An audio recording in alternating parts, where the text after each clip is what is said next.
I might as well. You're a little late already, anyways. But I'm Yeah, gonna. we're live. We're live. What the heck, It's it's I'm it's just my waiting. I'm just fault. waiting for it to pop up on YouTube so I can mute my YouTube screen here. Well, it should pop up right about now because I'm just waiting for it to pop up on. there it is. Yeah. All right. Yes, it's the open mic night. We are live. And Mike Walters from the Mic Stand is here with me. I've got absolutely no preparation going here. I'm just walking in flat-footed because I looked up at the clock. I'm like, holy cow, it's after time, and I'm not even here. So how are things going with your world, Mike? All right.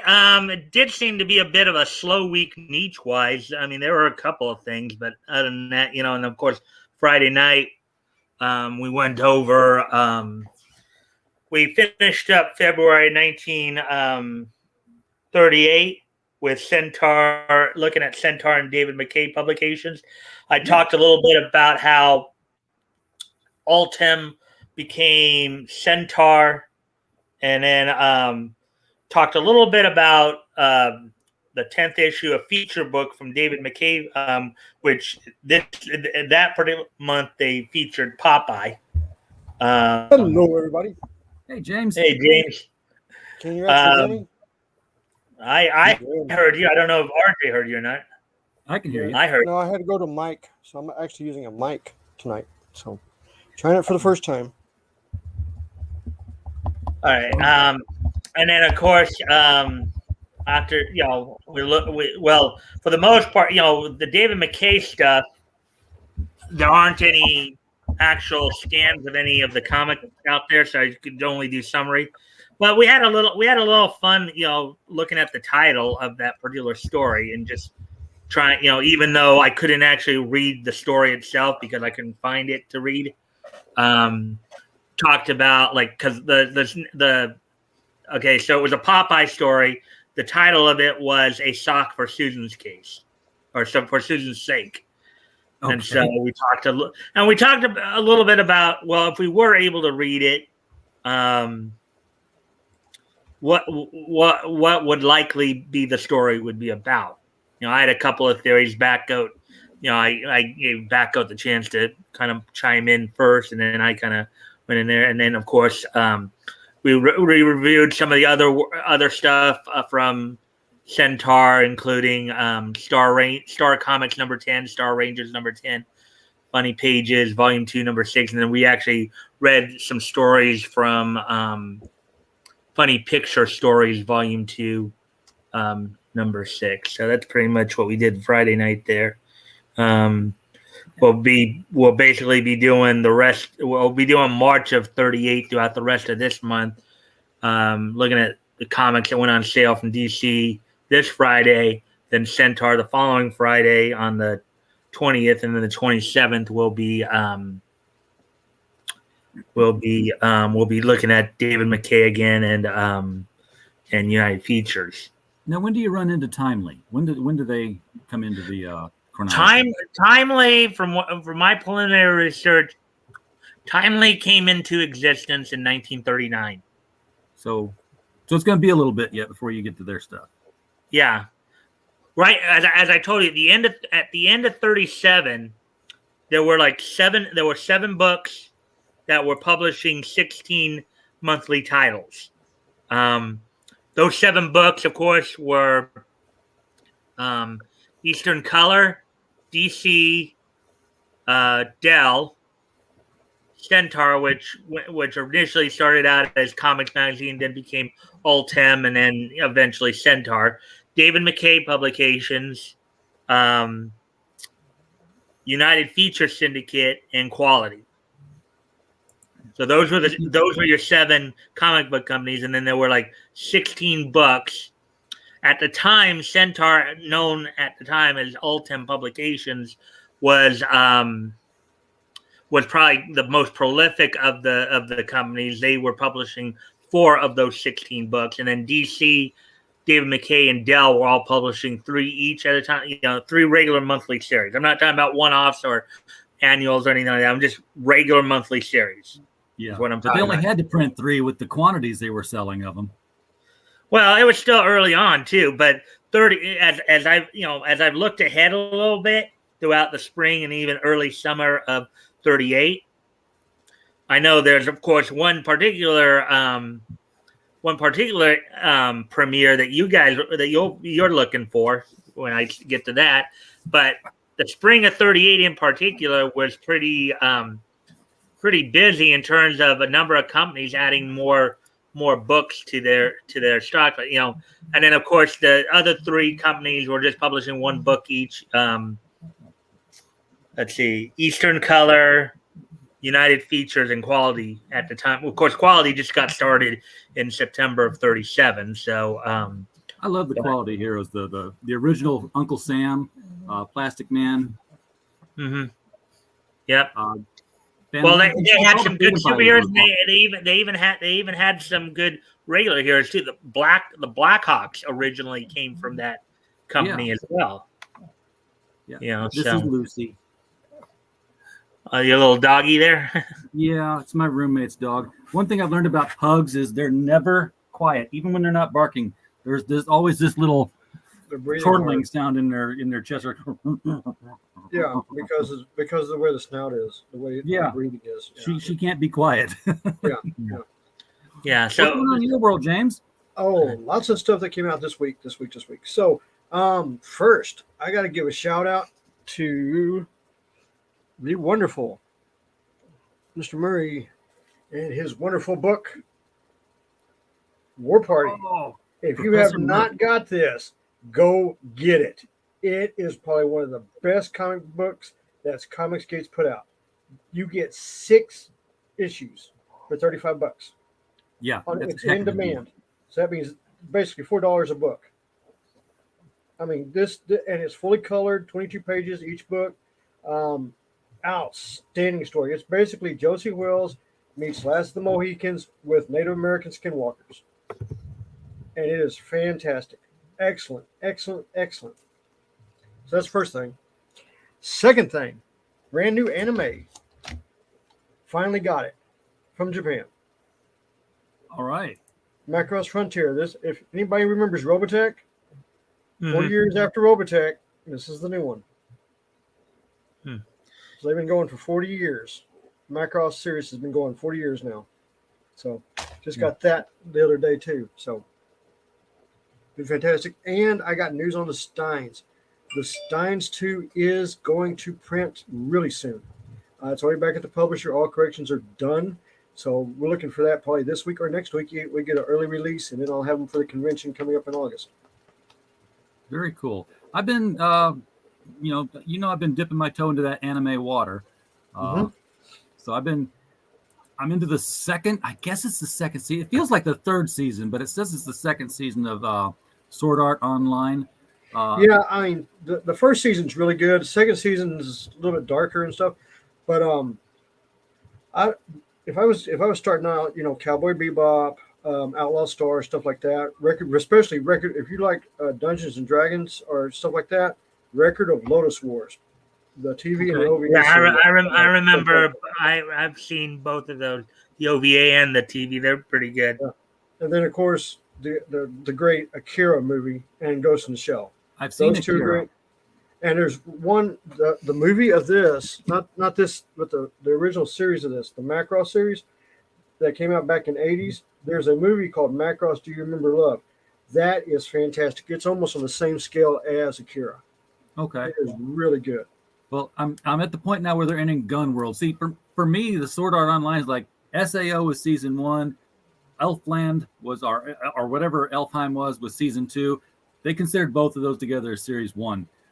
So now I'm into the Gun World one, which I thought it was over, and suddenly Netflix says we're jumping into season 2. I'm like, okay, then let's just keep going. And I've also started this thing called Darwin's Game. Yeah. Also, if you have not heard, Netflix lost 20 million subscribers. I heard they lost 20 million subscribers, but do they have 20 million notes that says cancel my subscription because of He-Man? Well, we don't know. But they lost a big chunk, and their stock took a dive.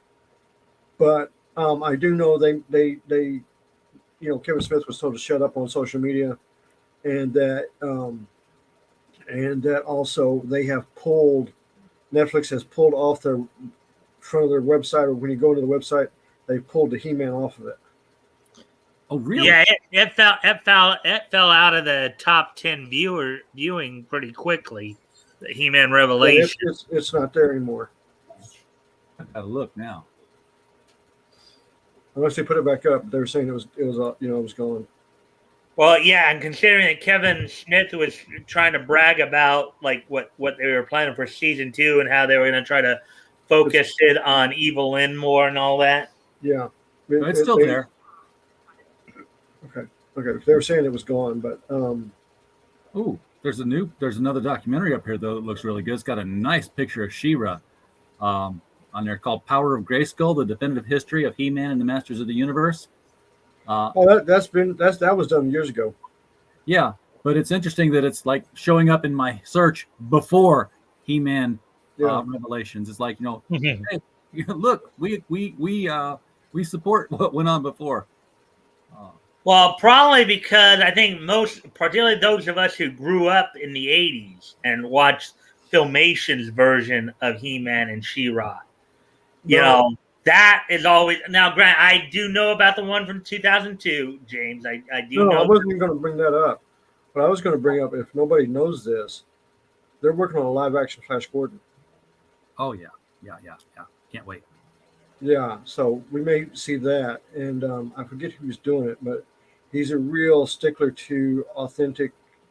When he does stuff, it's pretty much based on what he's seen in the past. So we may see something really good. The thing about, a Netflix show, a company like Netflix can survive a bad show. Any streaming outlet can survive a panned series. What they don't do very well with is the director saying, "Screw you guys, you're all a bunch of idiots. This is, the show that I put together." That's when Netflix just like, stop. No, please don't do that. Yeah, because that's when they start losing customers. And that's the bad thing. Yeah, I think that's that. If you haven't seen, did you get to see the auction that we had where Mr. Smitty debuted his new character? I didn't see the auction, but I did see the King of the Cryptids, Cryptid King. Yeah, I'm actually working on one right now for that. So this is what I'm working on right now. Hang on, I give you a big screen here because it's invisible. Yeah, it's really, I'll have to scoot it up, but I decided to do him. I'll pull it a little more closer. You see, but I decided to do him with his wings open instead of his wings closed. So it's at the very beginning. Okay. So I've got a lot of work to do on it, but yeah, it's coming along pretty good. So what is Cryptid King? Is that like a new series that Peter's working on? Yeah, it's a brand new series he's working on with Alterna. It's going to come out next year. So that'd be something cool to team up with the Cryptidnals. Hey, Pops, good to see you, man. And Robert Roberts says he bought the original He-Man comic books, collection of the comic books that were included with the toys. Yeah, the little mini. Were they mini comics, if I'm remembering correctly? They're mini comics, yeah. I believe 8 pages. Okay, yeah, those. I think a number of the toys that came out in the 80s had those, because I remember. I think they did that with some of the Super Friends toys as well. They did it with Transformers, the first generation of toys. Yeah, and Superpowers, the Superpowers set. I wish I had all the Superpowers figures. Yeah. I had almost all of them, and now they're gone. I was digging through what I had in my collection room where I'm, and I found that I had the old Captain Harlock toys in the package. So I've got those in the package. I've got the Retro Lotus Wars toys in the package, and I've got the Ranma and the Inuyasha toys in packages from back in the 80s and 90s. So I've got all those sitting back there, and I have. This is when you have so many toys, you forget you have the toys. There's some comic books I forgot I had back there. I found, believe it or not, I actually found. I think it's Conan. Was it 315, 316? The one that's got the cover by Todd McFarlane and the other one's got the cover by Jim Lee. I found both of those in my collection. I forgot I had those. At least you didn't buy them, go out and buy them again, and then. I wouldn't have looked on eBay. They're $75 a piece. Yeah. Well, I if you guys are interested in older comics, you can always drop by my channel on Friday nights and listen to me read through some classic. I'm talking about actually holding them in your hand. I'm not talking about just reading them. I'm talking about actually having them. Yeah, we afford comics, Mike. They're cool to go through historically, but I mean, I put it like this: back in the '90s, I was making really good money, and I was buying some really good comic books. I have a complete set of X-Men. wait, okay, So I'm talking about from 1962, #1 all the way up. I used to say it was 315, but it's actually at 425. So I've got almost the first 425 issues of X-Men. got 94 then. That's the one anybody ever cares about. X-Men 94. Yep. Yeah, actually, James, your comment there just reminded me of a story I covered this past week, where I guess they are, as part of an anniversary special thing, they're re-releasing Fantastic Four #1, and I think Fantastic Four Annual #4 or something like that. There was some kind of Marvel is re-releasing those as some kind of anniversary book package. Well, it's also the 30th anniversary for X Factor, and Oh wow! they brought Liefeld in to do the cover. So I remember that. What was? Did they bring? Did he go through with it though? Yeah, he did. He did it. Okay, because I thought there was some. That was when the war started about X-Men. No, these books in the since 2000 have sold more, and he was like, no, I got the royalty checks. X Factor is #2 with over a million copies sold. Yeah, and they were talking about these books that were here, including the Spider-Man with Barack Obama on it, and none of those books sold that high. No, they and didn't. Speaking of sales, if you haven't seen the new sales for the books, only 2 books between Marvel and DC combined sold over 200,000 copies. Did you just say that the Obama books, the books that had Obama on the cover, didn't sell much? It did sell, but not equal to what they were saying. Oh, these are the all-time selling books. I was like, no, not compared to X-Men 1 and X Factor 1 and Spawn 1. And then you go back to Roy Rogers. If you really want to go technical, go back and look at how many of those books back in the 50s sold and how many millions of copies, because those are all newsprint and all newsstands and everything like that. But they really didn't have good numbers, and you'll see huge amount of sales in comic books. Yeah, and they're always you hear the stories about we really don't know what the sales was because they go to the stores and then you had returns. I'm like, there's an accountant in every one of these publishers that knows exactly to the unit how many books sold. Oh, yeah, they got them in a book someplace on the shelf over here in a corner someplace, and they're not really saying what they got. Yeah, they could tell you that this particular issue sold 312,602 copies because that's what we paid the royalty check out on. And like I said, they were showing the numbers, and it was like X-Men, Spawn, and what was the other one? But there was no DC Comics in the top 10 sales. Oh man, that sucks. That's been going on right now. I know Flash has been talking a lot about that too. That manga's just been wiping the floor with. No. I'm just talking about comic book sales. I'm not talking about manga. If we go to manga, we know they can't reach manga. If we go manga, everybody's off the thing. Not only that, but now the manga companies are saying they're tired of the woke stuff. They may be doing their own, because they're getting upset with the English translation of their books. Yeah. The thing about it is because they're missing, they're playing political stuff with their translations. That Shogun Jump is talking about releasing direct to market with English translation of their own. That'd be cool. Oh yeah. I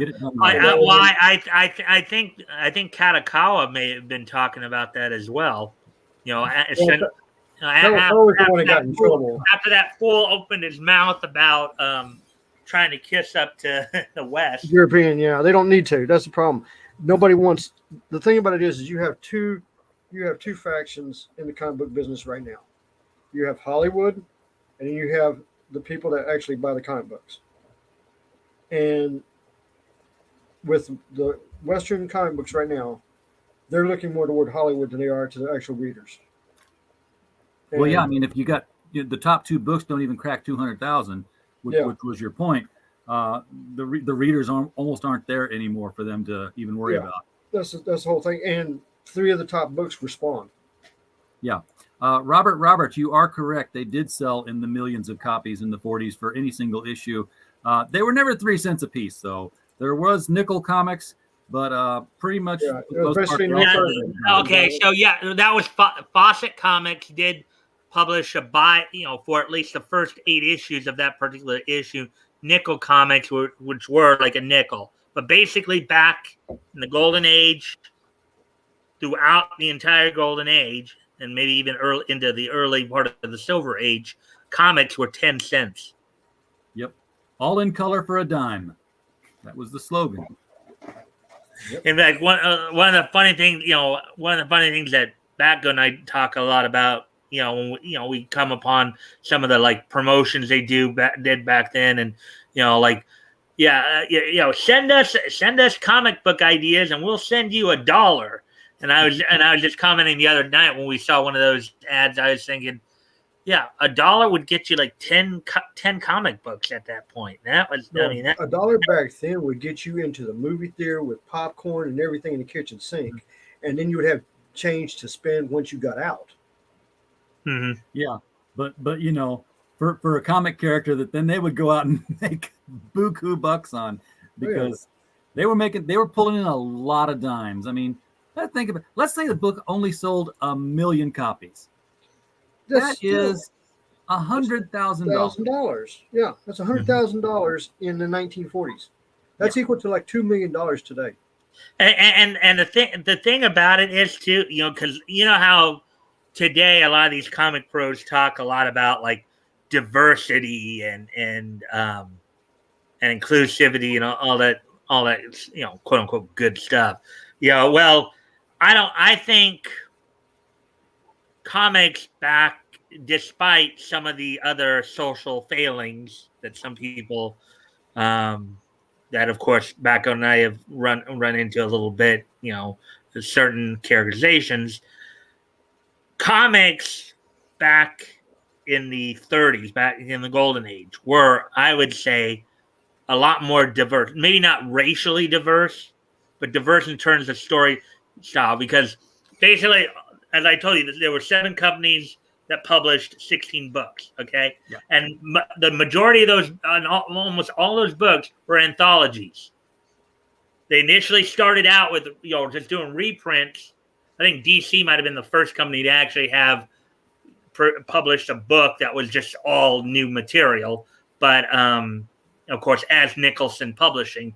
But the comics back then were pretty much all anthologies. And then when you did start getting the superhero comics, you started, of course, when you started getting the themed, like some of the themed anthologies, like the detective anthologies, the Western anthologies, and eventually the superhero anthologies, it shrunk. But originally, some of the very first comics had like 30 stories, all like 1 to 2 pages each. And then over the first like 4 or 5 years there, it would gradually go down.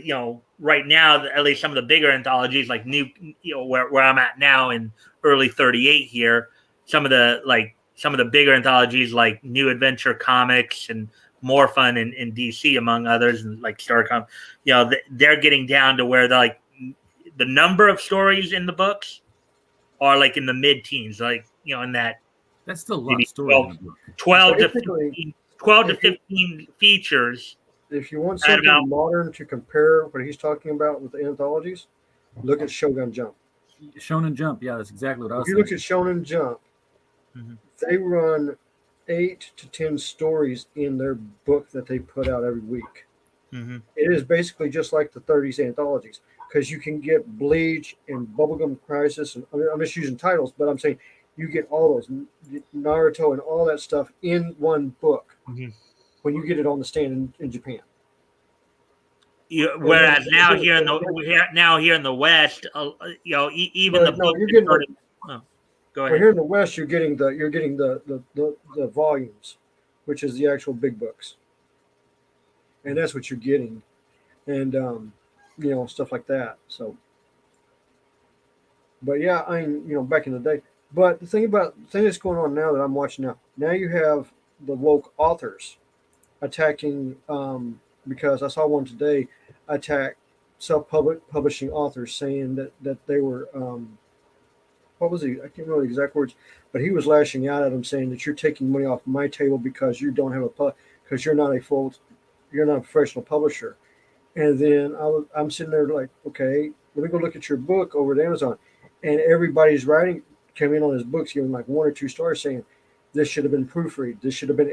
You should have had an editor go through this. You should have had, it's all there. But yet he's lashing out at people who do self publications, and I'm sitting here going like, everything that I'm reading down here is what usually happens with somebody who does a self publication very cheaply. Yes. And you're lashing out saying you're a professional author, and you're lashing out because your book's not selling. That's not, you shouldn't be lashing out at anybody that's authored. It's your responsibility to write a good book. Nobody's pushing you to write anything other than that. If you can't do that, then you take the criticism. I mean, when I wrote mine, like I said, I went through 11. Yeah, thank you. Yeah, Robert, that's right, Scabs. And like I said, yes, I have a publisher. I can tell you exactly who my publisher is. It's Palmetto Publishing out of South Carolina. That's who's doing mine. I have a contract with them. Scabs. And, Scabs. That's an older term. That I guess comic book pros are now starting to. Yeah, but this guy's not a comic book pro. He's an author, and it kind of ticked me off that, because people have decided, and now it's easy to publish things without getting an agent, without having to go to the big bookstore. Big things. You have You got stuff like Kickstarter and Indiegogo. No. You don't even have to do that. We're not talking comic books. We're talking novels. You can publish a novel pretty much for free. I mean, it's not going to be the greatest thing in the world, but you could probably do it.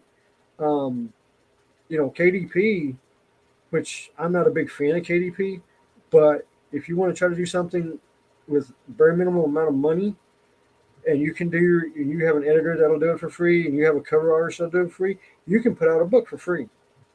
Basically, I mean, you're not going to get the hardback, you're not going to get stuff like that, and it's going to be locked down on Amazon. It's not going to be in Barnes and Nobles or anything like that. It's just going to be Amazon, but you can still do it. Yeah, it's and Vanity Press isn't quite the same thing either, though, that it used to be, where it was like using it for grandma's recipes, but if you try to actually publish a book, it didn't count. You can self-publish now, and it counts. If it's a good book, it's going to get. Yeah, mine counted. I mean, mine went up into that right at 1,500 in the top 2,000. For 2 or 3 weeks, mine counted big time, and mine went to a small printing company. And the minute I got back, the minute I contacted them like a month ago saying book 2's ready, they were all like, "Yeah, bring it. We're ready. We're ready to get this thing going," because of how good it did. The first one did. They were like ready to go. They didn't even hesitate to take the book.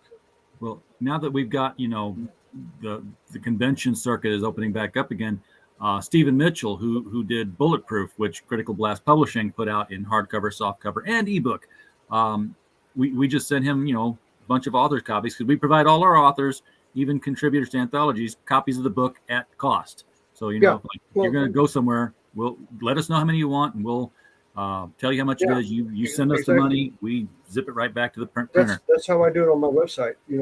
Mine I get mine directly from the printer. Yeah. And, they print them up. I can get hardback or softback. It doesn't matter. But he got to go to a convention in New York, not New York City, but I forget what city it was in New York. But there's a Salt. I want to say Salt Lake Comic Con, but it's not the Salt Lake we all think of. I know. But they held a comic convention in a mall, which meant like free admission, which the mall loved, because it got them free foot traffic for the dying businesses that they still got in there. And he just set up a table with his hardcovers and softcovers, and he said, he did well both days. He made enough to cover the table and the lunches that he had, both days, and had money left over. I'm like, Well, see, That's a good this day. is the thing I've got Arlington coming up in 3 weeks. I'm gonna be at that one, and that's why I was ordering books. I just ordered books to come in, so I know how many books I'm gonna have for that show. And the one that I'm probably gonna pull out of is that Fan Fest in Dallas because they want an arm and a leg for a table. Oh, wow. I mean, it's almost $400 for a table. Yeah, I love the ones where you're filling out a table thing, and it's like, how much, here's how much of a table. Do you need electricity? Like, you mean like to maybe plug my phone in and, run credit cards? Yeah, that'd be kind of nice. And they add to it. Yeah, they add to it because you know what they got to do? They got to have a union electrician run a line.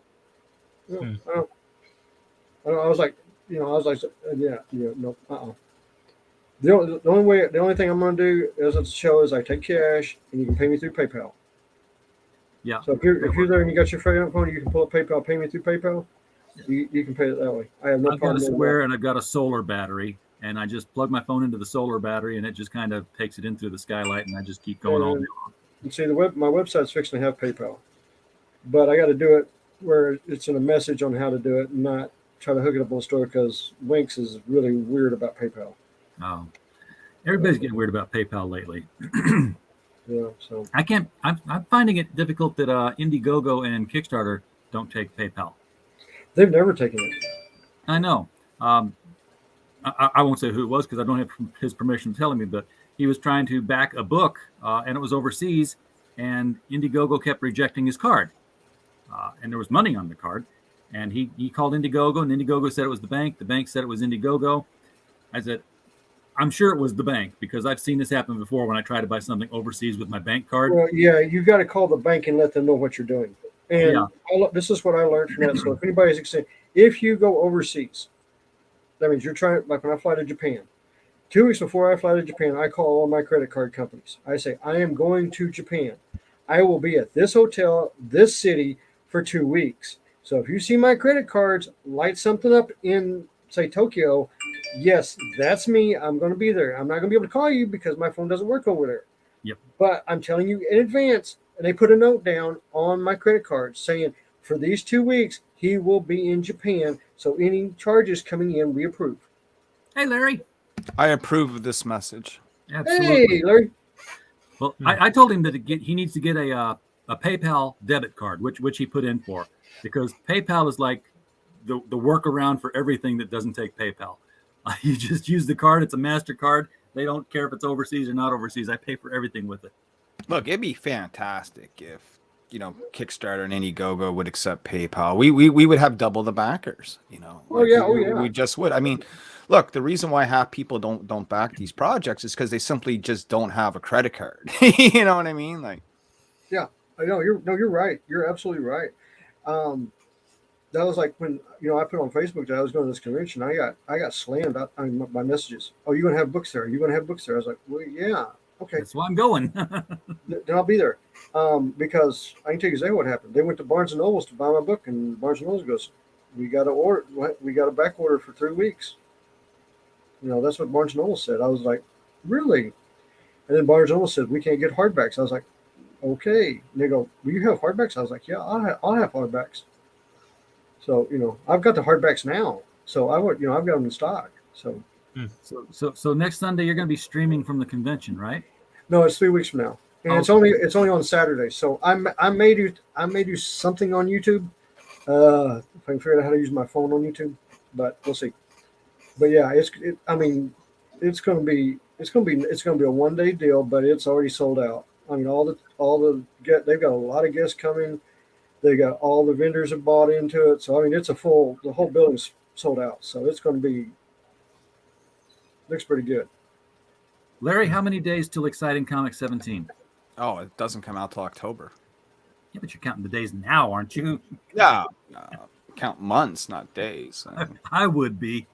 But I'll tell you this. What I am counting the days down for is the end of Max DeVille's Mary Machine Gun #2. He's got like 5 days left, and that's it. Wow. Mary Machine Gun. Isn't that one of the people in the chat right now? Sure is, brother. Then come join us.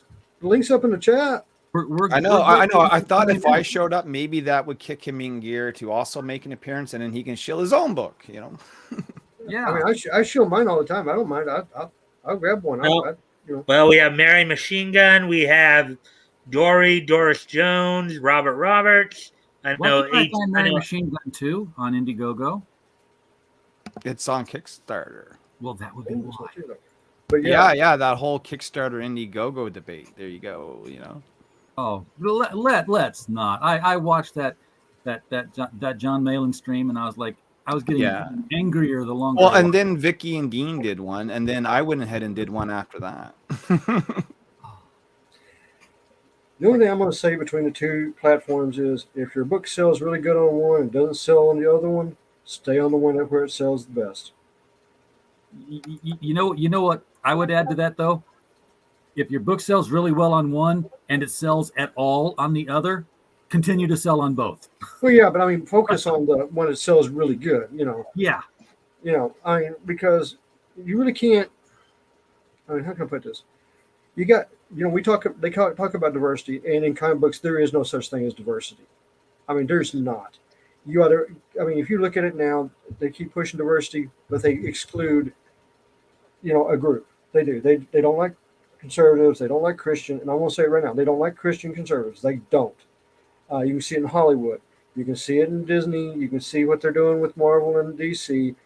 They talk about diversity. Well, we're going to move these people out. And they continually do it. So anytime somebody talks about diversity, somebody's going to get left out. If you just draw your book with your characters and enjoy what you're drawing and don't worry about it, your story's going to flow. It'll find its readers. Yeah, not that I chose to cover it, but I do remember reading a headline on Bounding into Comics. I guess there was a suit brought up against one of the companies about, maybe I should just go get it real quick. Well, I can tell you this. I had a friend that works in Hollywood, and when she found out that I was conservative and Christian, she automatically blocked me, kicked me out of her Discord and everything. I mean, I didn't say anything bad or anything. I was gone. Well, at least she was open-minded about it. Yeah. She must have been really open-minded about it there, RJ. Yeah. But I mean that's the way things are right now. That's the one thing that's pushing the smaller press and the smaller comic books and everything like that is you're not pandering. You're just telling a good story. You're pushing a good product. No, it wasn't Blizzard. But you're pushing a good product because it's a good story. You're not pandering. You're not trying to force diversity. You're not trying to force, whatever the message is. You're just telling a good story, and that's what matters the most. RJ, I found the article I was just telling you about. I'm gonna head so you guys can see it for yourselves if you want to share it here. Now, I didn't cover this myself. I just didn't feel like getting into it, but I have it up now. So, yeah, I was trying to finish typing in the chat there. Okay, so this is the story. I saw this headline. I just chose not to cover it though. But new petition calls on Netflix to remove episode of Paradise PD depicting Jesus as a blaspheming fornicator and gun-toting maniac. That's one of those shows you make with the entire intention of no one ever watching it just because it's generating controversy. Yeah, I mean that's what people. They're basically going from the looks of it. It looks like they're just going out of their way to just to kind of tell conservative Christians up yours, right? Kind of get. It's Family Guy. It's a Family Guy kind of. Yeah, it looks like Family Guy art. That's exactly what this is. I mean, it's not a really great show, but if you watch it, it is totally done in that style with that sort of humor, And let's face it, Family Guy's done a lot worse. You know what I mean? Yeah, Family Guy. Oh, yeah. Here's Family Guy. Here's Family Guy right here. Scene from that. Yep. So, So, I mean, I'm not gonna read it unless you guys Yeah. really want me to, but don't at least take a quick peek No, at but it. I'll say this on the divide. The divide is very much real, and it's not just in comic books. It's in all facets of life right now. And the fact of the matter is that you sort of have, like in the realm of comics, you sort of have two industries. You have them, and then you have the other guys. You know what I mean? The other guys sort of being us. Coming from the ground up, making our books outside of the corporate wheel of Marvel and DC. And I'll tell you, the country is going to be the same way, where you're going to have, I think just as a Canadian watching what happens in U.S. down south I think you guys are going to split.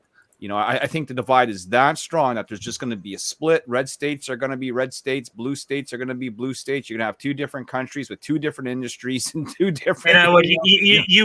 You believe secession is coming. If that's what succession means, then yes.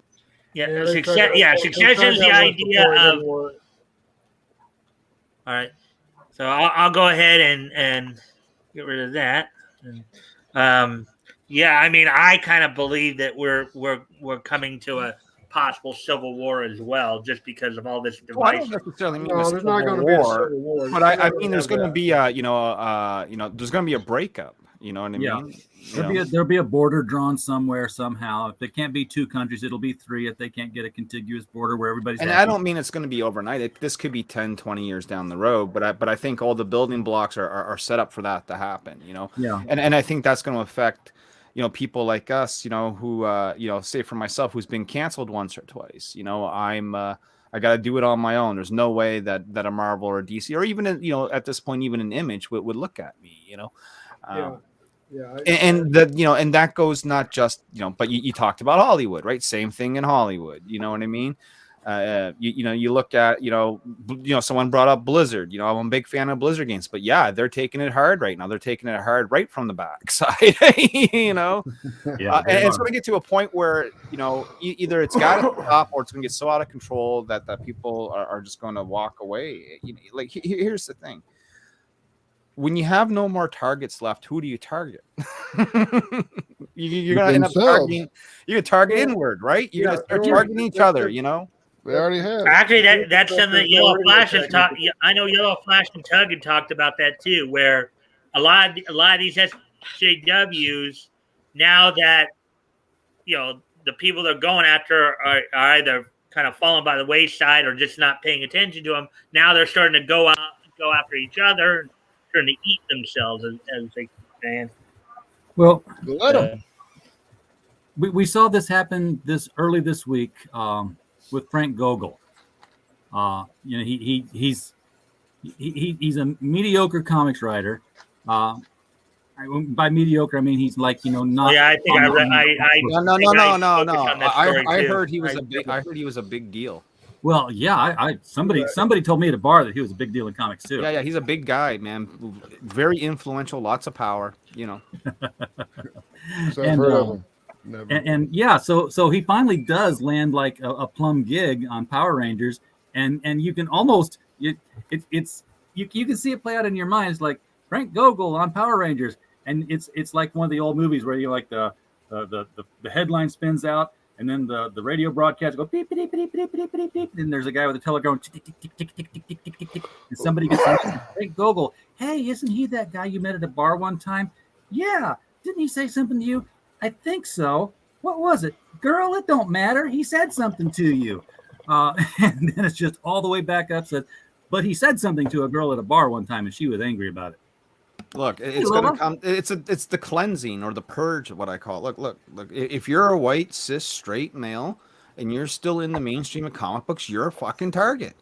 Yeah, absolutely. Yeah. At least if you're working for other companies, you are. They haven't targeted me yet. No, but we don't work for Marvel or That's DC, true. Or popular franchise, right? But should we be? We would. Oh, they would take me down quick. Oh, dude. Hey, RJ, Lola saying hi to us. I know. I said hi, Lola. Hey, Lola. She's saying hi to you too. L.A. Lola. Yeah, I saw that. Yoda. Her name was Lola. I met she the little was a green showgirl. sitting there on a log, and a raspy voice said his name was Yoda. Oh, that's classic. Y-O-D-A, Yoda. Yeah. Oh, the Saga Begins is my new favorite Weird Al song of all time. Why don't Lola get on in here? Come on, Indie Princess. That's not. Wait a second. No. Indie Princess and Lola Meets are two different people. Oh, I thought it was like Lola, like Varian Grant's Lola. No, that's not Varian different Grant's person. Lola.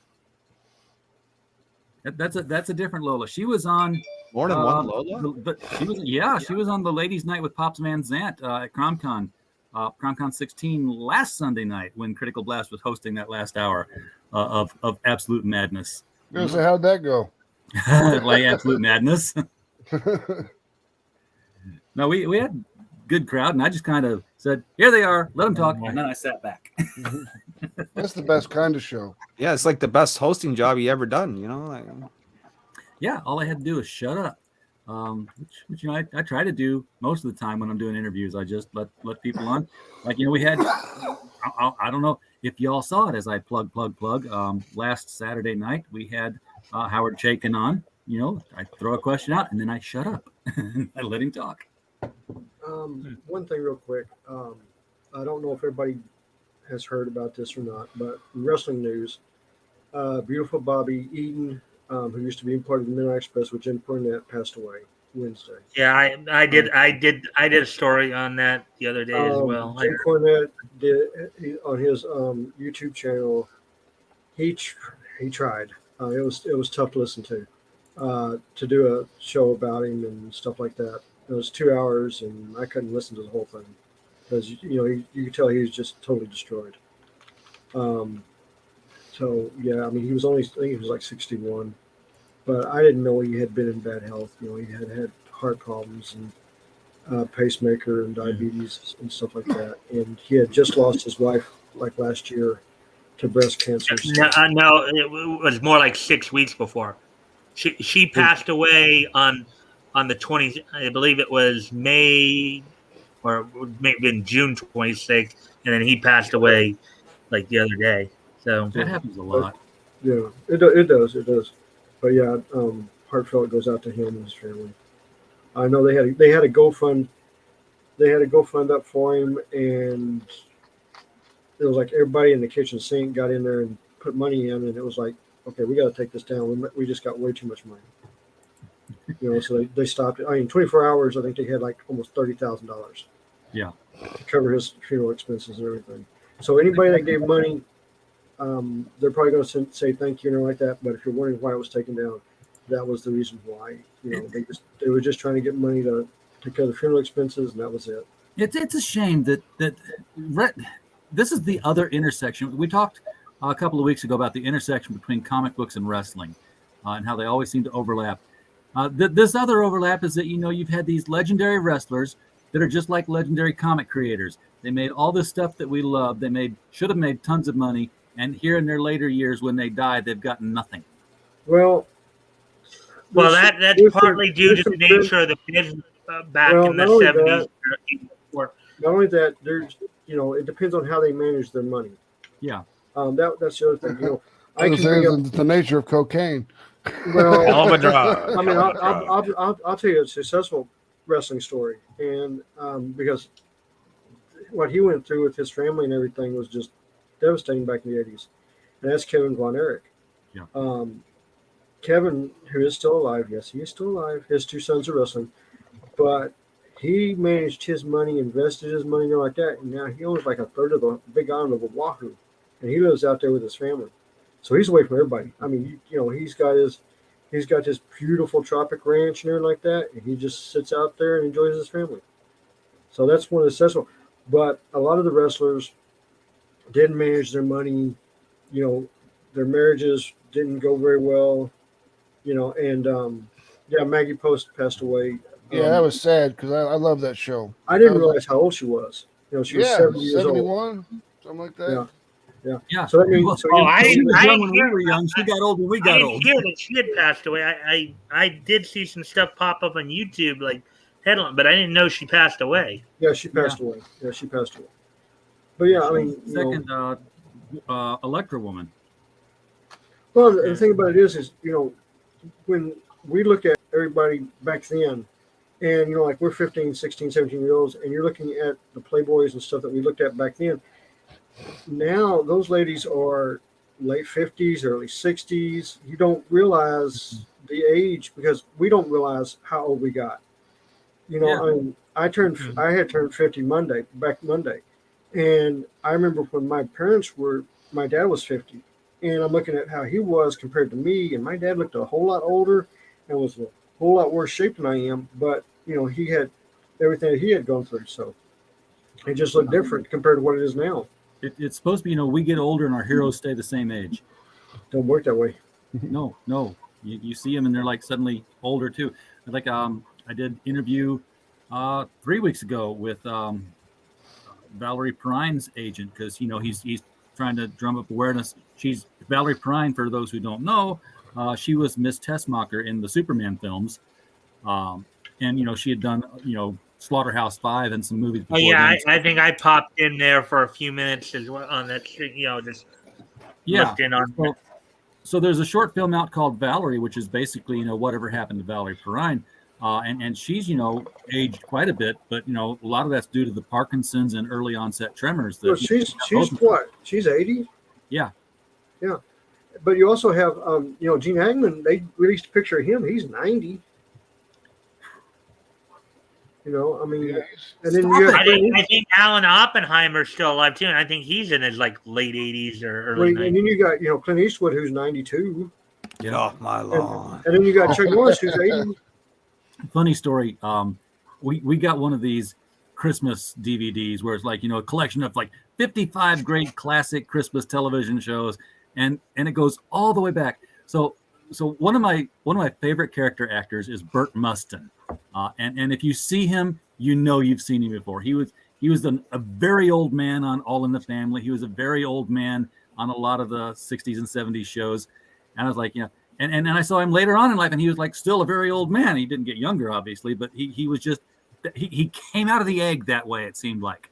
It's just like Max. The opposite of Paul Rudd. Yeah, but then it's just like Max. So Max gets older, and I stay the same. But there was on this DVD there was a television show called A Date with the Angels, and it was Betty White and another person, and Betty White was like 22. I mean, she was just young and vivacious and adorable, and who walks into her house in this early 1950s but Burt Mustin, and he was still pushing 100 in the early 1950s. Yeah. I was like, he was just always old. Betty White's in her 90s now, I believe, too. Oh, she's coming up on 100 soon. Yeah, she's coming up on 100. And I just saw this. What kind of world we're going to leave for Scully, who's still alive, the longtime Dodgers broadcaster, he's 93. Tommy Lasorda, who died back in January, he lived to be 93. So I mean, 93 seems to be the magic number. I'm doing refreshes on the Global Frequency Studio show because I was going to do an hour tonight and then jump over there because they do the karaoke thingy. Oh boy! But they've we scratching the couch tonight, huh? Yeah. They have some issues with their thing. I was on there 3 weeks ago, so it was fun. I think I'd go back. Well. Okay. I'm gonna I'll snipe their whole thing. Have you been able to look at War Party? I put it in the chat. No, I was talking about if Niobe had read it yet or not. War campaign? No. War Party. I said, hail, brother. War Party. I have no idea what that is. Okay, it's on screen.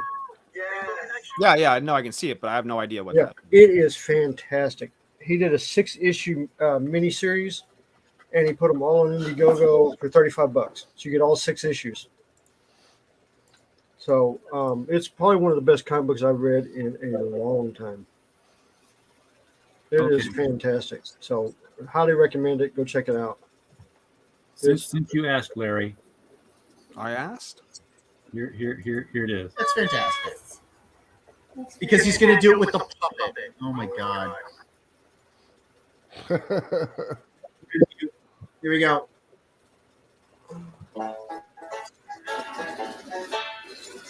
Oh no! Oh no! You ready? Yeah. Where's the words? What's on? In the words. Why are there so many songs without rainbows? What time of the side? Rainbows are visions, but only illusions. And rainbows have nothing to hide. So we've been told and some choose to believe it. I know the wrong way and see. Someday we'll find it, the rainbow connection. Brothers, good dreamers, and me. Who's that guy? That's actually really good. We said that everywhere would be heard and answered, and it's on the morning star. Somebody thought of that, and someone believed it. Look what it's done so far. What so amazing that we trust was easy, and what do we think we might see? Someday we'll find it, the rainbow connection, the lovers, the dreamers, and me. All of the time it fell, we know that it's probably magic. Have you been half asleep? Have you heard voices? I heard them calling my name. Is this the sweet sound that calls the young sailors? The voice might be one in the same. I heard it singing, I'm sure ignore it. It's something that I'm supposed to be. Someday we'll find it, the rainbow connection, the lovers, the dear, and me. Da-da-da-dee-da-da-dee. That's my mind. Da-da-da-da-dee-da-dee.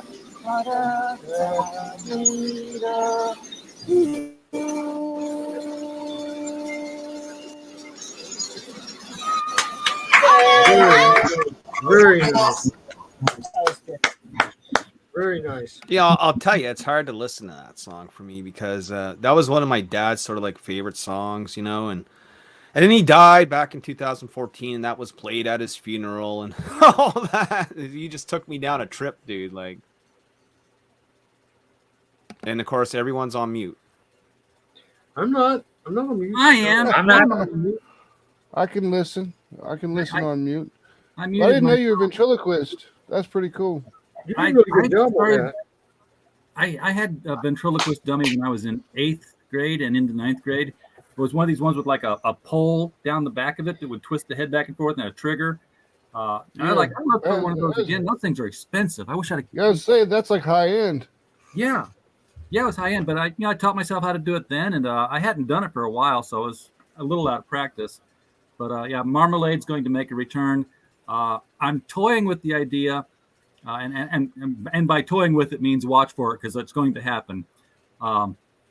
Marmalade's going to start doing some of my interviews. On the channel. Very nice, very nice. So, it'd be like Space Coast to Coast. Should put a whole the puppet Muppet Show. Yeah, and I mean, and it won't be ventriloquism. It'll be just him on the screen with a guest, and I'll have the green screen up and a slit and everything, and it'll be like I've got rods for his arms and stuff, so he'll be able to be a little bit more animated. and just have him do the interviews with some people, probably half-hour interviews, not full hours like when I have conversations. But, really cool. Yeah, it'd be hard to run a puppet for that long. wow. Yeah. It's hard to do the voice for, more than a song. Yeah, when they get back up, I'll make my way over there eventually tonight, if they get back up.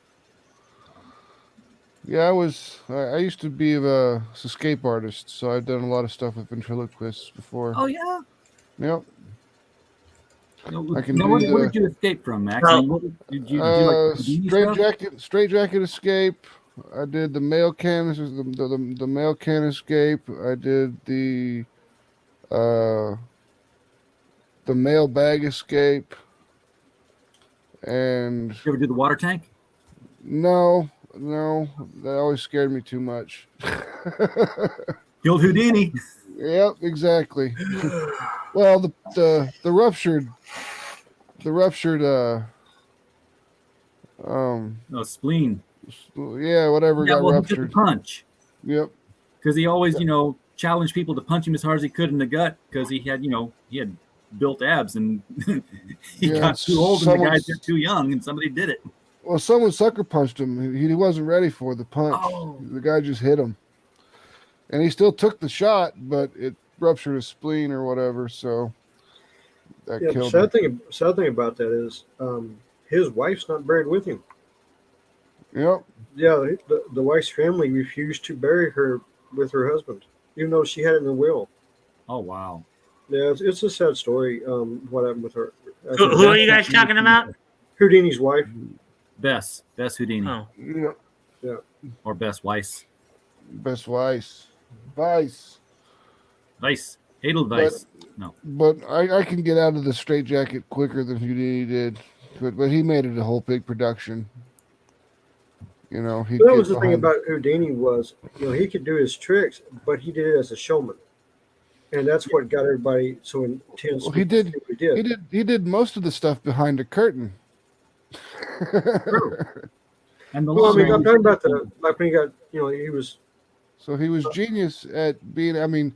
He gave them what they wanted. He escaped out of the contraption or whatever, but he would basically have this whole group of rich people staring at a curtain for an hour while he was sitting there trying to get out of the straitjacket. And I'm probably pretty sure he was out of it within 4 or 5 minutes because I can get out of it within 4 or 5 minutes. So the longer you take, the more you build the tension. Yeah.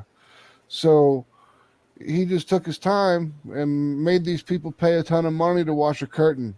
He was that. Now that was the true showman. Genius. In Houdini.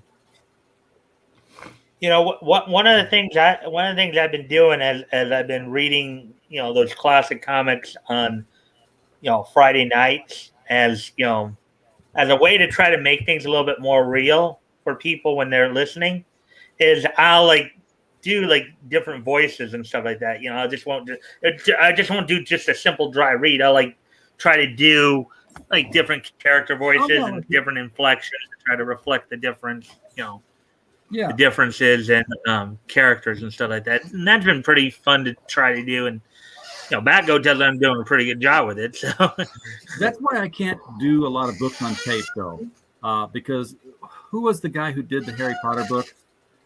J.K. Rowling. No, she wrote them.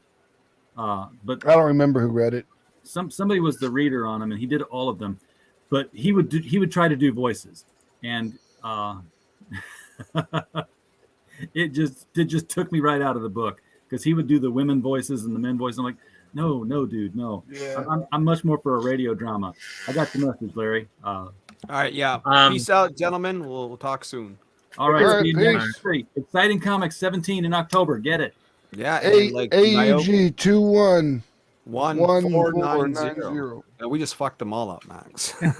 Well, tattoo it down your arm. And we're going to be running a Kickstarter within a week or two. So you're going to come on the show and tell us all about it when you launch, right? I will, brother. I will. All right, guys. Have a good one. Peace out. out. Good luck. Yeah, one of the things I try to do when I in doing like a woman's voice is instead of trying to change my pitch, because I know what you're saying there, RJ. A guy trying to do a falsetto just doesn't really work. Yeah.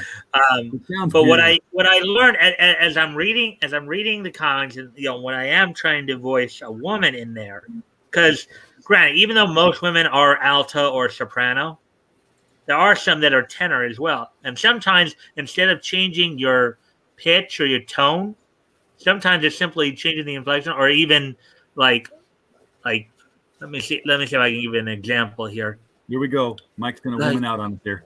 Here we go. Like RJ. No, that doesn't work. No. Don't make him clip the show, Mike. No, what I do is I kind of slow my pace down a little bit.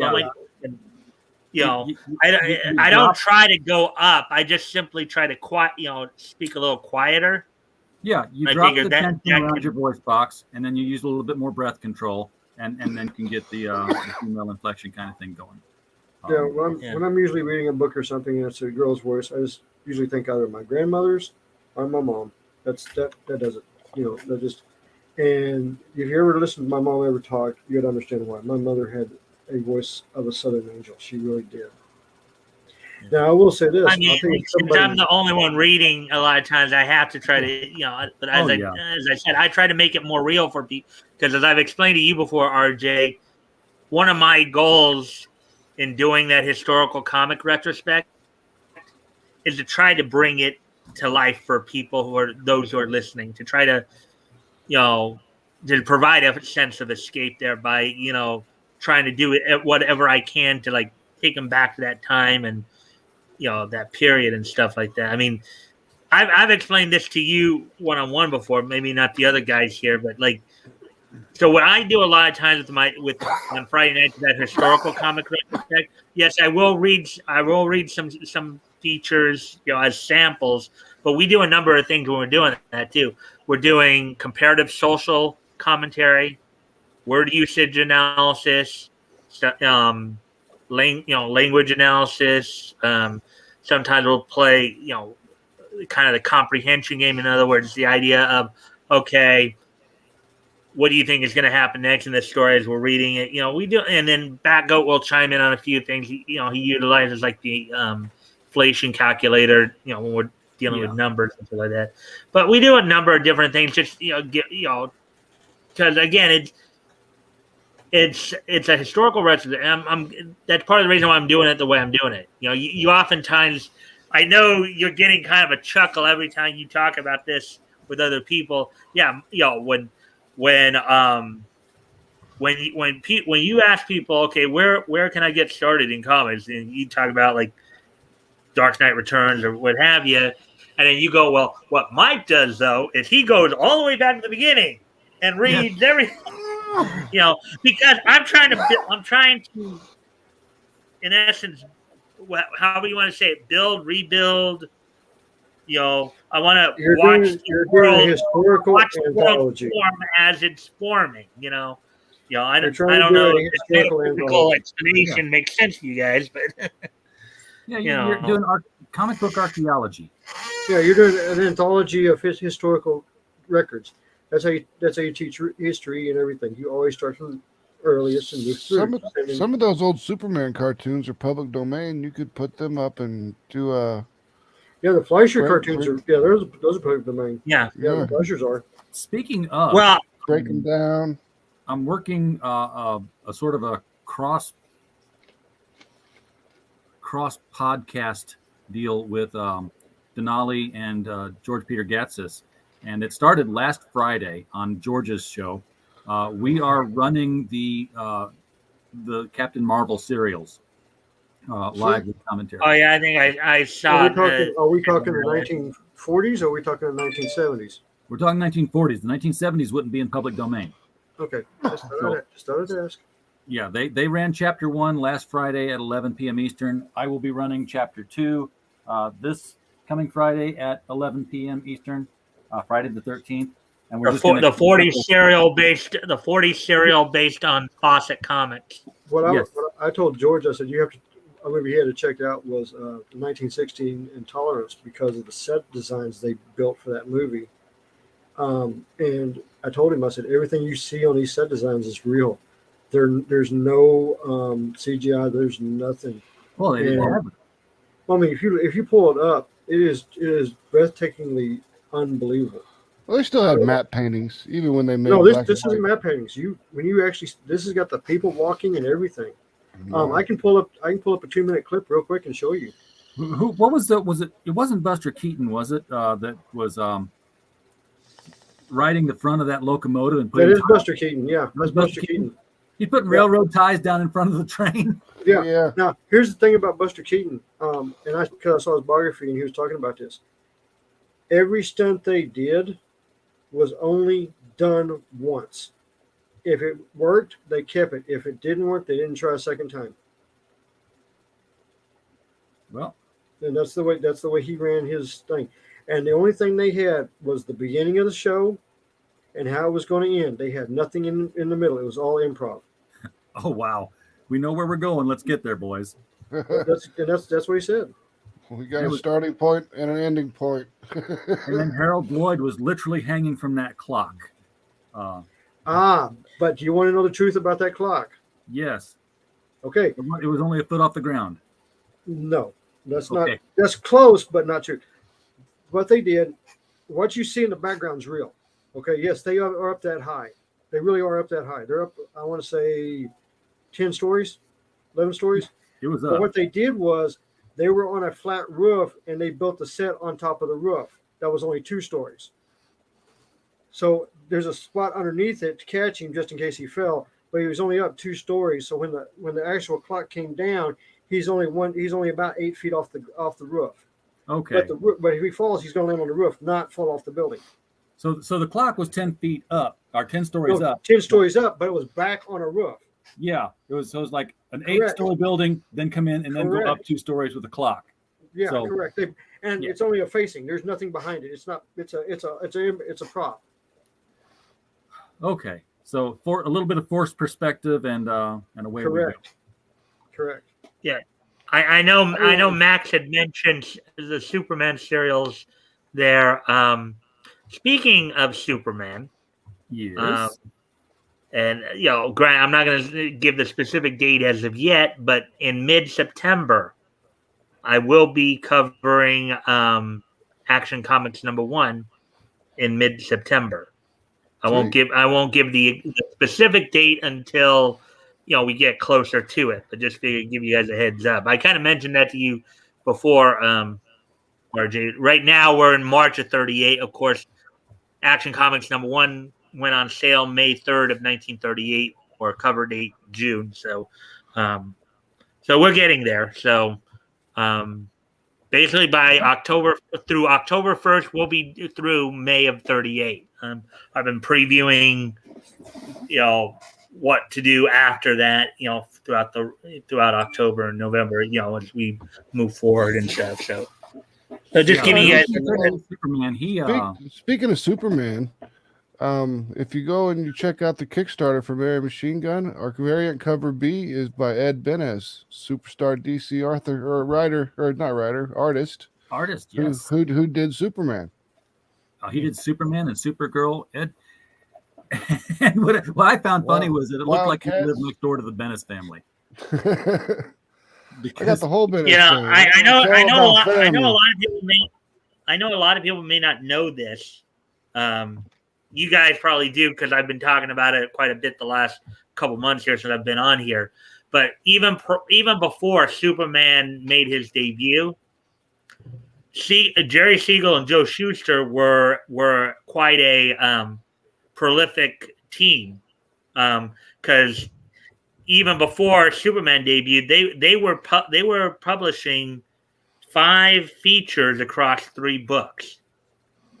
Slam Bradley and Bart Regan Spy in Detective Comics, Federal Men featuring Steve Carson in New Adventure Comics, and Dr. Occult and Radio Squad in More Fun Comics.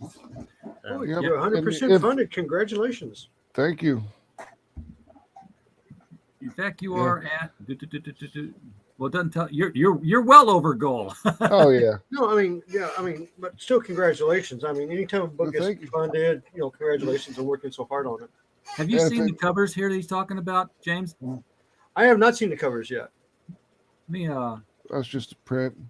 Yeah, that's a print. Let me. There's the preview page. If you just scroll down in the middle of the page, at the middle of the campaign, you'll hit the covers. Yeah, the bigger I'm trying to covers. get there, but I'm trying not to give short shrift to the art that I'm passing by here too. Yeah. Okay, so that's the Fern Cord cover for the standard book, and then there's bigger pictures of these down here. Yeah, right? if you go down farther, there you go. Okay. What's it look like in StreamYard? Because I'm sharing a tab. It looks pretty good. Okay. So that's the Ed Bennis cover. No, that's the Fernando Cordier. Oh, that's Fern Cord's cover. Okay. Yep. Keep me straight. That's the Ed Bennis cover. Tell Fern Cord that I confused his work with Ed Bennis. It'll make his day. I will. He's at his mother-in-law's house for Father's Day. It's Father's Day in Brazil today. Okay. And he's so that's like, Ed Bennis. Yeah, that's Ed Bennis. And that's Here's Fred Bennis. That's Fred Bennis, his brother. Now, this next cover is really going to blow your minds. Yeah. And that's Mariah Bennis, who is Ed Bennis' sister. That's kind of a takeoff of Lady Death. Yep. And it's our most popular cover. I can't imagine why. Everyone's blinging you now. And then we got a Steph Wilson cover because every project requires a Steph Wilson cover at one point in time. Of course. And then this is Eric Blake, who did our Kickstarter exclusive cover. He just came off of Red Sonja in 1982 and came over and did this one for us. So that's pretty cool. That's Mariah Benez's artwork for the Mary Machine Gun Reloaded. And what Reloaded is issue number 1 with the lettering completely redone because the lettering had a whole bunch of errors in it in the first printing. So we just redid the lettering completely. But this way we can separate which was the first printing from any subsequent printing. So that way people can have value with it because, the mess ups always retain monetary value. Oh, sure. Double covers, things like that. Mm. Now, Fern's done a cover that's, Yeah, that's our naughty cover. More Fern. Oh, boy. And that's the prints that come with the naughty package. That's one of the Charlotte. And that's Mary. Now, who did this print? That was Alex Santana, I believe, is the artist behind that one. Okay. He's definitely the artist behind this one. And that's one of my favorite. Yep. And that's Ophelia, who's our big bad evil girl. She's the Emperor Palpatine of the universe. It's better to have a sexy blonde as your Emperor Palpatine than some old geezer with a butt chin and butt forehead. 4 days, yeah. 4 days left on this Kickstarter, folks. I put the link out in the chat already. I will do so again, just so that people can see it. This is on the YouTube chat. It's not, going out to the Twitch and the Facebook right now because for some reason that just causes issues when I do that. So get out there and get you some Mary Machine Gun while there's still. You need some Mary Machine Gun in your life. Yeah. Now you gonna take this over to Indiegogo when you're done kickstarting it? I will. We're gonna fulfill. Once we fulfill, we will start it at Indiegogo. Okay. I don't want to be one of those. It's not get more orders and then fulfill them all at once. You're going to fulfill the Kickstarters. I want to take. It'll take a month to fulfill the Kickstarters, and then that way I can actually just over order. And then when it comes to fulfilling the Indiegogo, I can do it as people. I can fulfill as people order. That makes sense. I think it'd be able. I mean, if if it's like, bam, I got an order on Indiegogo, it's like, okay, let's fulfill it. I am going to be getting some books in late this week or early next week, and we will be doing our first actual receipt of books from Critical Blast Logistics to start doing some of these international to Oh, fantastic. domestic level orders. It's a small order, but you know what? It got here faster than the rest of them, so it will be the first one we kick out. Awesome. So it's coming in from international to the United States? This is coming in from the UK. Cool. And I can't remember the name of the book. Horrible. What kind of business are you running here? Well, it's sort of like she came in at the very last minute, and I'm gonna look her up. Sunrise. I got half the book title. Sunrise Blossom. Cool. So, and it's an Indiegogo, and I'm going to. So when people order it off the Indiegogo, you just fulfill it and just send it out? Yeah, I mean, they still take care of all the printing of their books. Yeah, and then they send the books in bulk to me, because it's cheaper to send 100 books in one box. Oh, yeah, much cheaper than it is to send 100 in 100 boxes, right? Yeah, much cheaper. So they do that, and then we break it down out of the box, and then we package it all up in the Gemini mailers or the A4 mailers or whatever is needed, and then we ship it out. We shoot the list up to Pirate Ship and say we need labels of this type, so many of this one, so many of that one, and every time we print labels, Pirate Ship sends an email to the customer. Says, "Hey, here's your tracking number." Yeah, we use Pirate Ship too. Yeah, I love Pirate Ship. They're great. So that's one of the things people like about Mary Machine Gun stuff and just Atrocity Press in general is we do the 3-day shipping with tracking on everything we send. So it's not like, so when we say it costs $7 to ship it, it really does cost $7. Yeah, it really costs $7 to ship it. It's not some where we're putting media mail and then we're charging you $7 for it. Well, no, I mean, like when I send one of the hardcover book that I have, when I mail them out, it actually costs $10 to ship it. I mean, that's because of the weight of the book. Yeah, I wouldn't doubt it. And I heard that it's shipping costs are supposed to go up 12% next month or something. August 21st. It's not even next month. It's August 21st. Yeah, that'll be great. So I've already got those. They're just trying to stick everybody with it, ain't they? Yeah. It's like actually, they just raised them in January. Speaking of risque mature material. Here we go. Here goes the channel. Okay. Speaking of risque mature material, I did actually cover a story recently where I guess it was a Blaze Comics is what the name of the company is. They've been doing some recent Conan book titles. Conan the Cimarron, and one of the recent releases, or one of the releases that will be coming out, was promised to be more sexual content. Let's see. Then it'll be closer to the Robert E. Howard stuff. Yeah, I had some of the bigger. They weren't really comic books. They're like magazine comic books. You know what I'm talking about? They're the bigger books of Conan. Yeah, I've got. You know what I'm talking about? They're printed back in the 80s. Yeah, the original Conans. I have a bunch of those. They're all black and white. I have a bunch of those, and the girls in those are topless. Yep. I mean, it was I have it ready, RJ, if you want me to share it. Oh, sure. Yeah. I remember watching Conan the Barbarian on like TBS a bunch when I was a kid, and that was how I was introduced to it.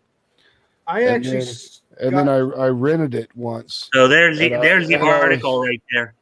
And I was like, where'd all these boobies and all this screwing come from? No, dude, the first time I saw Conan was in the theater. I was like, it was like, okay, my parents wanted to go see it and drag the kids along. Now,